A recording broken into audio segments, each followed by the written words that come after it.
చేనేత కార్మికులకు దీర్ఘకాలిక లబ్ధి చేకూరేలా ప్రభుత్వం చర్యలు తీసుకుంటుందన్నారు వ్యవసాయ శాఖ మంత్రి తుమ్మల నాగేశ్వరరావు. సచివాలయంలో మంత్రిని మర్యాదపూర్వకంగా కలిశారు పద్మశాలి సంఘం రాష్ట్ర అధ్యక్షులు మురళి. చేనేత సహకార సంఘాల్లోని వస్త్ర నిలువల్ని కొనుగోలు చేయాలని, పెండింగ్ బకాయిల్ని చెల్లించాలని మంత్రికి విన్నవించారు. టెస్కో ద్వారానే వస్త్రాల్ని కొనుగోలు చేయాలని అన్ని శాఖలకు ఆదేశాలిచ్చామన్నారు మంత్రి. ఇప్పటికే టెస్కోకు 255 కోట్ల విలువైన ఆర్డర్స్ వచ్చాయని చెప్పారు. గత ప్రభుత్వం కేబినెట్ ఆమోదం లేకుండానే 10% యాడ్ సబ్సిడీ పథకాన్ని ప్రవేశపెట్టడంతో నిధులు విడుదల కాలేదన్నారు.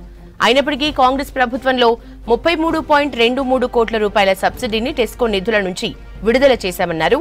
ప్రాథమిక చేనేత సహకార సంఘాలకు త్వరలోనే ఎన్నికలు నిర్వహిస్తామని చెప్పారు. సంఘాలు మార్కెట్ డిమాండ్కు అనుగుణంగా మార్కెట్లో పోటీపడే విధంగా నాణ్యమైన వస్త్రాల్ని ఉత్పత్తి చేయాలని కోరారు మంత్రి. చేనేత కార్మికులకు దీర్ఘకాలిక లబ్ధి చేకూరేలా ప్రభుత్వం చర్యలు తీసుకుంటుందన్నారు వ్యవసాయ శాఖ మంత్రి తుమ్మల నాగేశ్వరరావు. సచివాలయంలో మంత్రిని మర్యాదపూర్వకంగా కలిశారు పద్మశాలి సంఘం రాష్ట్ర అధ్యక్షులు మురళి.